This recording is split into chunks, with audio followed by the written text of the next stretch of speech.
மல்லப்பட்டி ஹபீபுல்லா ஆஜியார் வீட்டு திக்ர் மஸ்ஜித், சிஸ்தியா, சேலம்.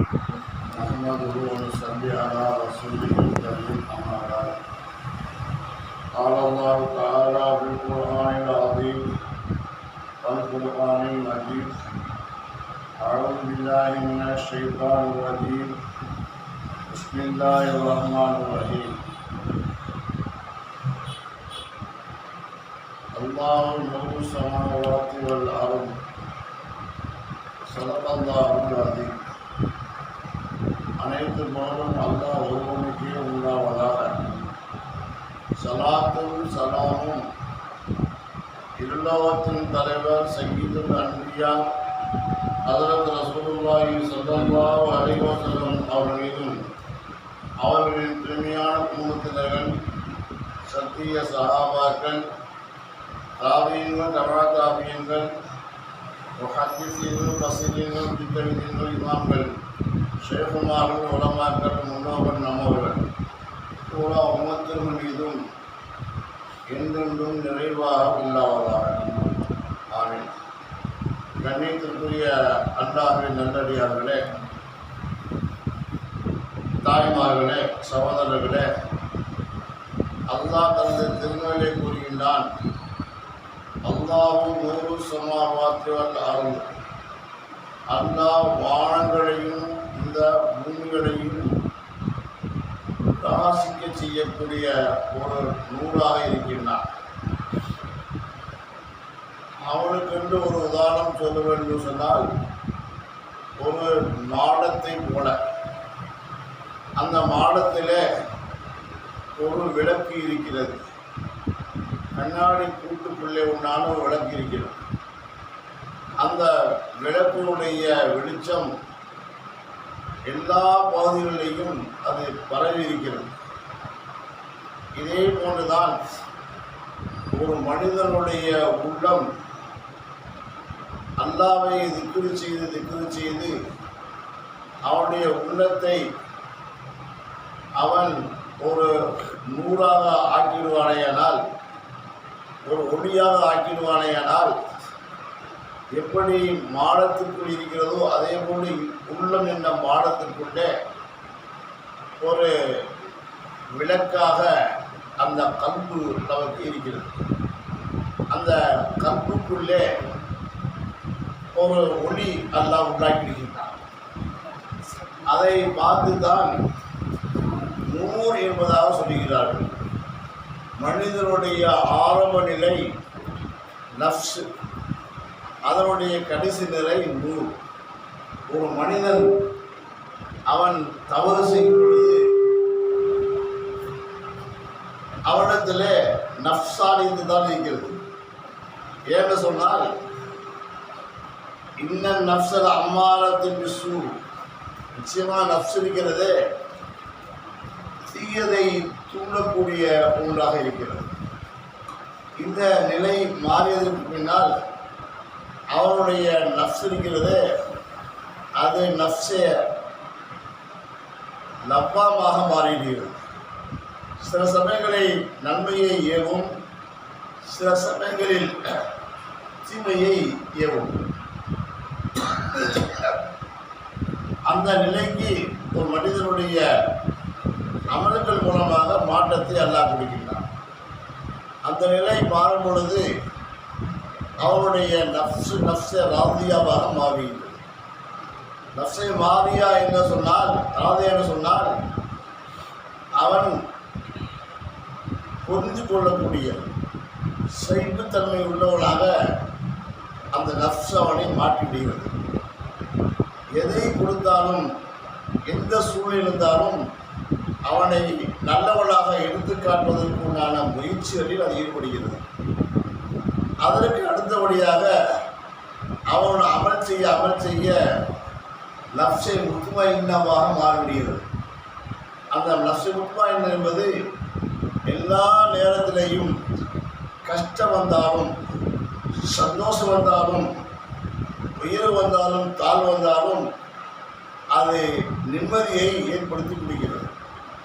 இந்த நிம்மதியை ஏற்படுத்தி கொடுத்ததுக்கு பின்னால் அது ஒரு நூறாக உள்ளத்தில் அதை பண்ண வைக்கிறது. இந்த நூரை பற்றித்தான் அல்லாஹ் குர்ஆனை கூறினார். அல்லாஹ்வுடைய நூறு வைக்கிறதே அது வானத்தையும் பூமியை பிரகாசிக்க செய்யும் சொன்னால் உலகம் எங்கும் அது பிரகாசித்துக் கொண்டே இருக்கும் என்பதால் அது அர்த்தம். அந்த அடிப்படையில் மனிதனுடைய இந்த உள்ளம் இருக்கிறதே, கல்வி இருக்கிறதே, நஃப்ஸாக இருந்து நஃப்ஸை லப்பாபாக மாறி, நஃப்ஸை ராதியாவாக மாறி, நஃப்ஸை முத்துமைனாக மாறி கடைசியிலே அல்லாஹ்வுடைய நூறாக அது ஆகிறது. எப்படி நூறுக்கு ஒரு திசை இல்லையோ அதே போலதான் அல்லாஹ்வுடைய நூறுக்கும் ஒரு திசை இல்லை. எங்கும் அவன் பரவி இருக்கின்றான், எல்லா இடத்திலும் அவன் பரவிக்கின்றான். அல்லாஹ் எந்த திசையை நோக்கி இருக்கின்றான் என்று யாராவது கேட்டால் இல்லை, அல்லாஹ் எல்லா திசையும் இருக்கின்றான், எங்கும் நிறைந்திருக்கின்றான் என்று சொல்லும் அளவுக்கு நம்முடைய சூழ்நிலையை அல்லாஹ் ஆக்கிவிடுகின்றான். இந்த நிலை ஏற்படுவதற்கு பல தியாகங்களை செய்தால்தான் அந்த நிலையை நாம் அடைய முடியும். சில பேர்கள் முயற்சி பண்ணுகின்றார்கள், கொஞ்சம் நரகா உயரம் உள்ளது, சூழ்நிலை சந்தர்ப்பங்கள் அவரை கீழே தள்ளிவிடுகிறது, மேலே ஏறாமல் தள்ளிக்கிறது. ஒன்று தள்ளிவிடுவதற்கு காரணம் இவருடைய சுற்றுச்சூழலாக இருக்கலாம், அல்லது ஏதாவது வியாதியுடைய சூழ்நிலையாக இருக்கலாம், அல்லது சொந்த பந்தங்களுடைய நிர்பந்தமாக இருக்கலாம்,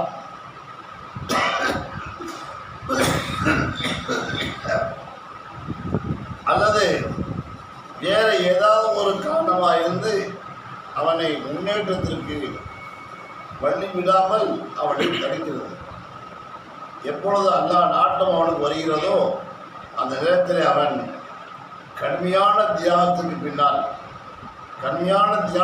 பின்னால் அந்த நிலையை அவன் அடையக்கூடிய பாக்கியத்தை அல்லாஹ் அவனுக்கு எடுத்து கொடுக்கிறான். அல்லாஹ் குர்ஆனில் சொல்கிறான், நூறு கிதாபு முபீன், உங்களிடத்திலே அல்லாஹ்வுடைய நூறு வந்துவிட்டது, தெளிவான வேதம் வந்துவிட்டது என்று கூறுகின்றான். ஒரு இடத்துல இருள் சூழ்ந்திருந்தால் எப்படி விளக்கை பொறுத்து வைத்தால் அது பிரகாசம் வைக்கிறதோ அதே போன்று அல்லாஹ்வுடைய நூறு அந்த இடத்துக்கு வந்துவிட்டால் ஷைத்தான்கள் ஓட்டம் பிடித்து விடுகின்றன, முசீபத்துக்கள் விலகி ஓடி விடுகின்றன, எந்த பிரச்சனையும் நம்முடைய பக்கத்திலே அண்டாது. அப்பேற்பட்ட ஒரு சூழ்நிலையை நூறு என்ற வார்த்தை நம்மளை ஆக்கிவிடுகிறது. அந்த நூறு என்ற வார்த்தைக்கு விளக்கம் சொல்லும் பொழுது ஸல்லல்லாஹு அலைஹி வஸல்லம் என்பதாக கூறுகின்றார். எந்த இடத்திலே ஸலவாத் அதிகமாக ஓதுகின்றோமோ அந்த இடத்துல ஸல்லல்லாஹு அலைஹி வஸல்லம் வந்துவிடுகின்றார்கள். ஸல்லல்லாஹு அலைஹி வஸல்லம் வந்துவிட்டால் அங்கு பிரகாசமே பிரகாசம்தான். முசீபத்துக்கோ அல்லது இருளுக்கோ அல்லது வேறு எதுக்கும் அங்கு வேலை இல்லை. ஆனால் ஸல்லல்லாஹு அலைஹி வஸல்லம் வருவது நமக்கு தெரியுமா என்றால் நமக்கு தெரியாது. யாருக்கு தெரியும் அப்படின்னாக்கா அதுலேயே மூழ்கி போய் ஃபனாஃபிர் ரசூல் வந்தால் தான் தெரியும், அது முன்னாடியே தெரியாது. ஃபனாஃபிர் ரசூலாவுக்கு என்ன செய்யணும் ஏற்கனவே சொல்லியிருக்கிறேன், ரசூல்லாவை போட வேண்டும். அந்த போருடைய உச்சகட்டத்துக்கு போனதுக்கு பின்னால் ரசூல்லா மீது அளவு கடந்த பிரியத்தை வெளிப்படுத்தி ஆஷிக்காக மாற வேண்டும். ஆஷிக்கா மாறினதுக்கு பின்னால் ரசூல்லாவை பின்பற்றக்கூடிய சுண்ணத்துகளை பேணக்கூடியவர்களாக மாற வேண்டும்.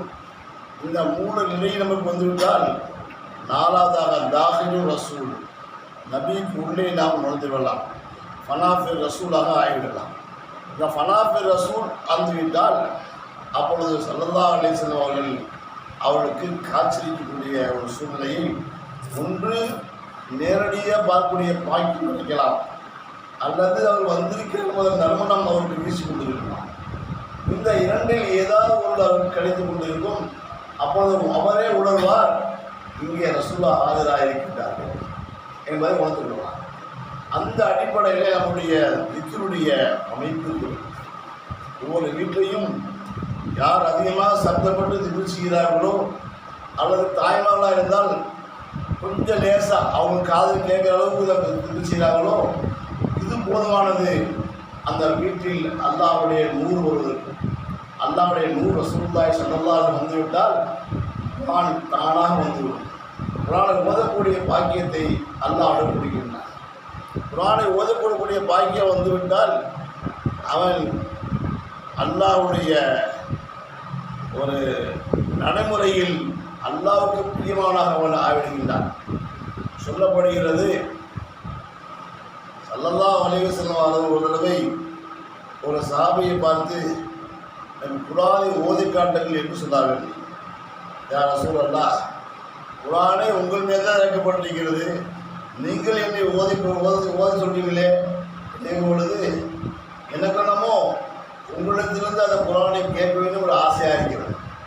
காரணம் என்றால் அவர் நல்ல இனிமையான குரல் படைத்தவர், நல்ல கிராத் ஓதக்கூடிய ஆற்றல் உள்ளவர். உங்களிடத்திலிருந்து கேட்கலாம் என்று ஆசையாக இருக்கிறது கேட்டார் சொன்னார். அதே போல் அவர்கள் ஓதினார்கள். சரதான ஆனந்த சந்தோஷத்திலே மூடி அவருக்கு கண்ணீர் வந்துவிட்டது. சொன்னார்கள், குர்ஆனை ஓத அந்த அந்தஸ்து உயர்ந்து கொண்டே போகிறது என்று சொன்னார்கள். சொர்க்கத்துடைய மொத்தம் 70 தரஜாக்கள் இருக்கிறது. ஒவ்வொரு தரஜாவுக்கும் மத்தியிலே தொலைதூரம் வானத்துக்கும் பூமிக்கு மத்தியில் தொலைதூரம் இருக்கிறது. அப்போ ஒரு மனிதன் குர்ஆனை ஓதவிட்டு ஆரம்பித்துட்டால் அவனுடைய அந்தஸ்து மேலே போய்கொண்டே இருக்கும். அதற்கு அளவு கிடையாது. அப்பேற்பட்ட பாக்கியத்தை குர்ஆன் ஓதும் மூலமாக அல்லாஹ் படைக்கின்றான். குர்ஆனுக்கு தனித்தன்மை இருக்கிறது, தனி அசராத் இருக்கிறது, தனி வேகம் இருக்கிறது, தனி ஒரு சந்தோஷம் இருக்கிறது, தனி ஒரு குதூகலம் இருக்கிறது குர்ஆனை ஓதுவர்களுக்கு. இது நம்ம பார்க்கலாம். வேறு எந்தாவது ஒரு புக்கை படித்தால் கொஞ்சம் ஒரு தடவை படிக்கலாம், 2வது படிக்கலாம், 3வது செலவு ஏற்பட்டுரும். ஆனால் குர்ஆன் அப்படி அல்ல. ஒரு நாள் ஓதிக்கொண்டே இருக்கலாம், அதற்கு செலவே ஏற்படாது. நம்மளாக பார்த்து அதை முடிவைத்தலை தவிர அதனுடைய இன்ட்ரெஸ்டோடு அதனுடைய சந்தோஷத்தோடு ஓதும் பொழுது ஓதிக்கொண்டே இருக்கலாம். அப்பேற்பட்ட பாக்கியத்தை எப்பொழுது அல்லாஹ் கொடுப்பார் சொன்னால், அல்லாஹ்வுடைய ரசூல் அங்கே வந்து இருந்தார். சந்தோஷத்தில் 2 கடக்கும் பொழுது உண்டாகிறது. இதுதான் அல்லாஹ் சொன்னால், உங்களுக்கு 100 வந்து விட்டது, தெளிவான வேதம் வந்து விட்டது, இனிமேல் உங்களுக்கு எந்த கவலையும் இல்லை. கவலை இல்லைன்னாக்க கஷ்டம் இல்லைன்னு அர்த்தமா? கஷ்டம் இருக்குதான் செய்யும். சிரமம் இல்லைன்னு அர்த்தமா? சிரமம் இருக்குதான் செய்யும். ஆனால் அந்த சிரமம் சிரமமாக தெரியாது, அந்த கஷ்டம் கஷ்டமாக தெரியாது. எல்லாம் அல்லாஹ்வுடைய நேரடி பார்வை இருப்பதை போன்ற ஒரு காட்சியை அல்லாஹ் ஏற்படுத்தி விடுகிறார்.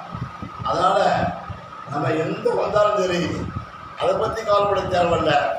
சுலாலியா அல்லாஹில் அவரியா அல்லாஹிலா கௌஃபுன் அலைஹிம் வலஹும் யஹ்சனூன். அல்லாஹ்வுடைய நேசர்கள், இறை நேசர்களுக்கு எதை பற்றியும் கவலை இல்லை, யாருக்கும் பயப்பட மாட்டார்கள். அந்த நிலை கவலையில் இல்லாத கஷ்டம் வரும், சிரமம் வரும், முசிபத்து வரும், கவலைப்பட மாட்டார்கள். பயமுத்தாடு வரப்படும், பயப்பட மாட்டார்கள். இப்படித்தான் வாழ்க்கையை நாம் பார்த்துக்கிட்டோம். அக்பர் சக்கரவர்த்தியுடைய காலத்தில் ஒரு ஆலிம், இந்த மாதிரி திறமையான ஆலிம் இருந்தார். அவர் அரசாங்கத்தை எதிர்த்து எதுவும் சொல்லிவிட்டார் என்பதற்காக வேண்டி அவரை காலி பண்ணுவதற்காக வேண்டி ஆர்டர் அனுப்பினார்கள். அரசனுக்கு சர்வசாதாரணம், ஒரு எதிர்ப்பு அவரை காலி பண்ணி எழுதுங்கிறத முடிச்சிருப்பாங்க. அந்த மாதிரி அவரை எதிர்த்தவரை காலி பண்ணுவதற்காக வேண்டி ஒரு படையை அனுப்பிச்சான். இது சொல்லிட்டாரு, என்னை ஒருத்தர் ஒன்றும் செய்ய முடியாது என்று சொன்னால், நான் தஸ்மீ ஓதிக்கொண்டிருக்கிறேன், நான் விசுவாசம் செய்கின்றேன், அல்லாஹ் ரசூலுக்கு பயந்து வாழ்ந்து கொண்டிருக்கிறேன், ஒருத்தர் ஒன்றும் செய்ய முடியாது என்ற வார்த்தையை சொன்ன மாத்திரத்திலேயே அக்பர் சக்கரவர்த்தி காவுக்கு விழுந்தது. உடனே அந்த படை வாபஸ் வாங்கி கொண்டார். பயம் வந்துருச்சு. நெருநேசம் போல் தெரிகிறது, இவருடைய வார்த்தையில் உண்மை இருக்கிறது, ஆகவே ஒன்றும் தெய்வமாக வாங்கி விட்டார். இப்படித்தான் நல்லவர்கள் எதுக்கும் கவலைப்பட மாட்டாங்க, வந்தது வரட்டும், பதட்டப்பட மாட்டாங்க, பயந்தாட் பண்ணாங்க, பயந்து நடிக்க மாட்டாங்க, சந்தோஷமாக இருப்பாங்க எல்லா நேரத்திலையும். அந்த நிலை வருவது சொன்னால் நாம் அதிகமாக செலவாத்துக்களும் ஓத வேண்டும், குர்ஆனையும் ஓத வேண்டும். இந்த இரண்டு தான் மனிதனுடைய அசலாக இருக்கிறது. அந்த அசலியத்தான ரெண்டும் வந்துவிட்டால் ஒரு மனிதனுடைய வாழ்க்கையுடைய திறமை உயர்ந்துவிடும். அப்படின்னு சொன்னால் வசதிவாய் போட்டு வாழ்வானா? அதெல்லாம் சொல்ல முடியாது. அல்ல ஏழையாக இருப்பானா? அதுவும் சொல்ல முடியாது. ஆனால் அவருடைய தேவையை எல்லாம் பூர்த்தி செய்வான். அவ்வளோதான். இப்போ தேவையை எல்லாம் பூர்த்தி செய்வான். அது இருக்கும், பூர்த்தி செய்து இருக்கும். ஆனால் அதே நேரத்தில் அந்த பக்கம் சாப்பாட்டு பக்கமும் அதில் யாராவது கொடுப்பாங்களோன்னு எதிர்பார்த்து உட்காந்து யாரும் இருக்க மாட்டாங்க. அவங்க தான் அவருடைய கவனம் செலுத்துக்கு வேறு எதிர்பக்கமும் அவங்களுக்கு கவனம் செலுத்த செல்லாது. அந்த மாதிரி ஒரு பாக்கியத்தை அல்லாஹ் அவருக்கு கொடுக்கின்றார். அந்த பாக்கியம் நமக்கு வேண்டும் என்று சொன்னால் நாம் என்ன செய்யணும்? அதான் எந்த விலாயத்து பெற்றவர்களும் தரீக்காவில் இல்லாதவர்கள் விலாயத்து பெறுவதில்லை. தரீக்காவில் உள்ளவர்கள் தான் இறை நேசராக ஆகின்றார்கள். இல்லா மாஷா அல்லாஹ் ஒரு சிலர் ஆகலாம். ஆனால் அவர்களுக்கும் அதற்கு அவசரம் சொல்கிறாங்க, யாருக்கு ஷேக் இல்லையோ அவருக்கு நான் ஷேக்காக ஆகிவிட்டேன். அல்லாஹ் ஷேகளாக பண்ணி ஷேக் உண்டு. யாருக்கு ஷேக் இல்லையோ அவருக்கு நான் ஷேக்காக மாறிவிடுகின்றேன் என்று சொன்னால் அவருடைய உள்ளத்தை துணக்கூடிய ஆற்றலை அல்லாஹ் மௌசுலாக கொடுத்திருக்கின்றார்.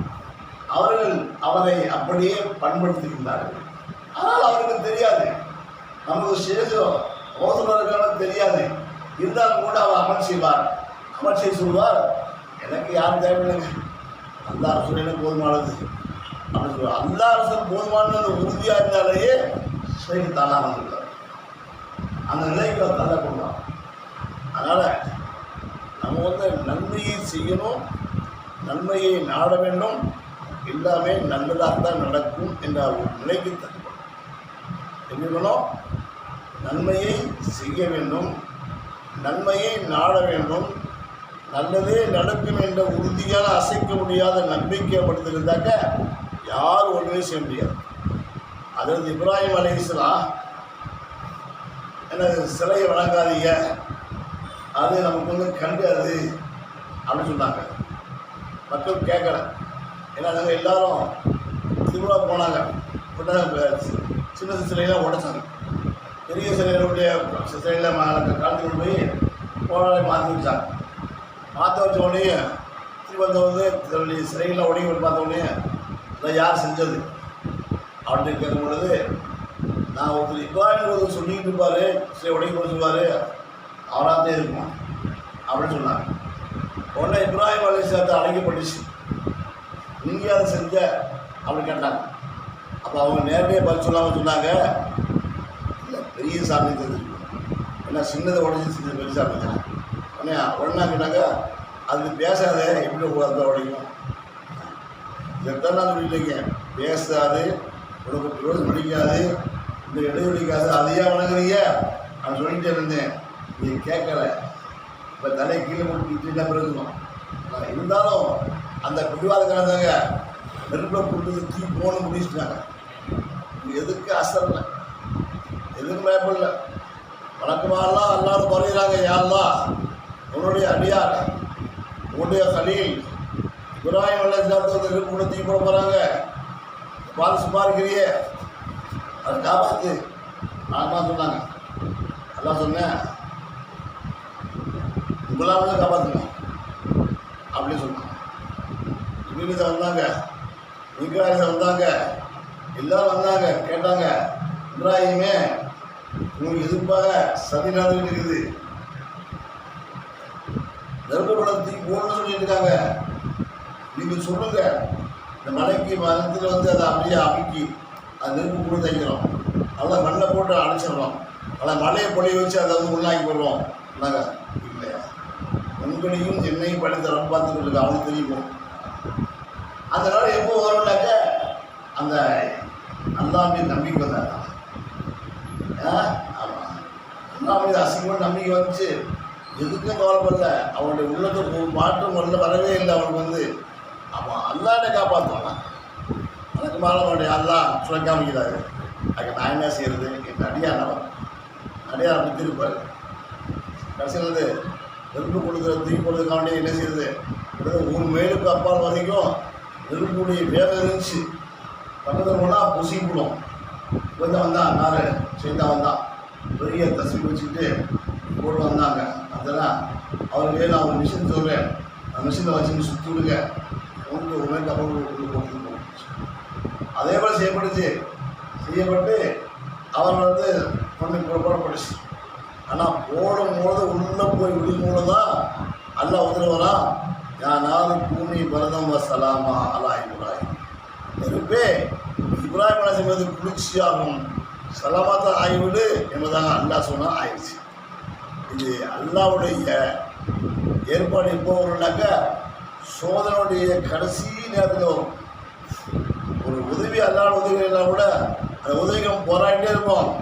கடைசி நேரத்தில் எப்படி உதவின்னு தெரியாது, அப்படி உதவிடும். இந்த மாதிரி எல்லா விஷயம் போகும். அதே போல தான் இப்ராஹிம் அலைஹிஸ்ஸலாம் மனசில் சங்கடம், கொஞ்சோட சங்கடம் அல்ல, எந்த கவலையும் இல்லை, மனசில் நிம்மதி இருந்துச்சு. அல்லாஹ் ஒருத்தர் இருக்கிறான், அப்படி ஒரு சொன்னால் என்னை தூக்கி போட்டாலும் பரவாயில்லை, அல்லாவுக்கான செய்கிறது போயிடுவாங்க. அந்த மாதிரிலாம் நிறைய பேர் வாழ்ந்துருக்காங்க, இல்லை செஞ்சுருக்காங்க. நாகூரில் ஷாவுல் நாயம் பார்த்தா அடைஞ்சிருக்காங்க. பார்த்தாங்க அவருடைய சகோதரர் அந்த நாகூரில், எந்த நாகூர், இவருடைய சொந்த ஊர் இந்த ஊர் மாணிக்கப்பூர், அந்த மாணிக்கப்பூரை நாகூரில் பேர் வாழ்ந்துட்டாங்க. ஊருங்க மசாலா நாகூரில் போட்டு கொடுக்குது. அங்கே பார்த்தா இவருடைய சகோதரர் இப்படியே அல்லாவுடைய தியானத்தில் இருந்து தன்னை தானே அழித்து கொண்டார். ஃபனாஃபில்லாவில் அழைத்து கறி சாம்பலாயிட்டாங்க. அப்படிப்பட்ட ஆட்டவாக இல்லை மட்டும் சொல்ல முடியாது. ஏன்னா அதனால் நம்மகிட்ட நல்ல அமல்கள் அதிகமாக மனசில் நிம்மதி வருதான்னு பார்க்கணும். நிம்மதி வந்துட்டாக்க அல்லாஹ் நம்மளே கபூல் செய்ய போகிறான் அப்படிங்கிறது அர்த்தம். அந்த நிலையை வரும்னாக்க என்ன செய்வீங்க, நிறைய திருச்சி, நிறைய குரான் ஓதணும், நல்லவருடைய சகவாத்தில் இருக்கணும், நல்லவரை நாடி போகணும். இதே சிந்தனை இருந்தாக்க இது கொடுத்துரு அல்ல எப்படி இது கொடுத்துருவான், சந்தேகமே இல்லை. அதனால் அந்த நிலைக்கு ஆளாகக்கூடிய ஒரு சூழ்நிலையை அல்லாஹ் நமக்கு ஏற்படுத்திருக்கோம். சிந்திக்கலாங்களா? அல்லாஹ் அவனை கவனிச்சுவாங்க.